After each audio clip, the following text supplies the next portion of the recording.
நம்மோடு சேர்ந்து பேசுவதற்காக சின்னத்திரை நட்சத்திரம் 14 வந்திருக்கிறார். ஆசமானவன கூட்டிட்டு போய் ஸ்டுடியோல போட்டோ எடுக்கணும் வைப்பாங்க. அப்பதான் அழகா இருப்பான்னு. நான் அதை இல்லன்னு சொல்ல போட்டோ ஷூட் எடுத்துக்குங்க. நான் சொல்றது அது புரியலையா உங்களுக்கு? அப்ப அந்த போட்டோ ஷூட்டும் இதுவும் ஒண்ணா? வைரம் மட்டும் எடுக்கிறதும் உடை இல்லாம அந்த வைரம் மட்டும் எடுத்து காட்டுறதும் அந்த போட்டோ ஷூட்டும் ஒண்ணா? அதாவது ஒரு ஃபேண்டசி போட்டோ ஷூட் தான். அது எல்லாமே பாக்குற கண்கள்ல தான் இருக்கு. அதுக்கு பதிலே இல்லப்பா. பாக்குற கண்ணுன்னா அதுக்கு பதில் இல்ல. இதுல எங்களுக்கு விமர்சனம் இருக்கு. இவ்வளவுதான். இது செலிப்ரேட் பண்ணணும்னு நினைக்கிறோம். அவ்வளவுதான். கொஞ்சம் கொஞ்சமா வளருது. அந்த வளரத பாக்குறதே ஒரு அழகுதான். அது ஒவ்வொரு டைமும் போட்டோ ஷூட் எடுத்து அது ஒரு ஓவரால் பிக்சரா பாக்கும்போது அது வந்து எங்களுக்கு ரொம்ப வளரத யார் பாக்கணும்? நாங்க நீங்க உங்க போட்டோ எடுத்து நீங்க பாருங்க. புருஷன் பாத்துட்டு தான் இருப்பாரு. ஊரு ஏன் பாக்கணும்? இந்த மாதிரி ஒரு ஃபேண்டசி செலிப்ரேஷன்ஸ் எங்களுக்கு டெஃபினட்டா தேவைப்படுது. என்ன மாதிரியான விஷயங்கள் தேவைப்படுதா சொல்லுங்க. போட்டோ ஷூட்ஸ், அதுக்கப்புறமா வந்து இதெல்லாம் செய்யக்கூடாதுன்னு ரொம்ப ரெஸ்ட்ரிக்ட் பண்ணுவாங்கல்ல, அந்த டைம்ல தான் அது வந்து செய்யணும் அப்படின்னு தோணும்.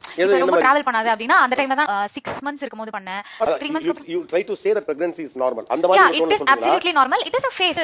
பிரெக்னன்சி வந்து நார்மலான ஒரு விஷயம், எல்லாருக்கும் நடக்க கூடாது. நீங்க நார்மலா எடுத்துக்க கூடாது. இதே நீங்க கொண்டாடணும்னு நினைக்கிறீங்க.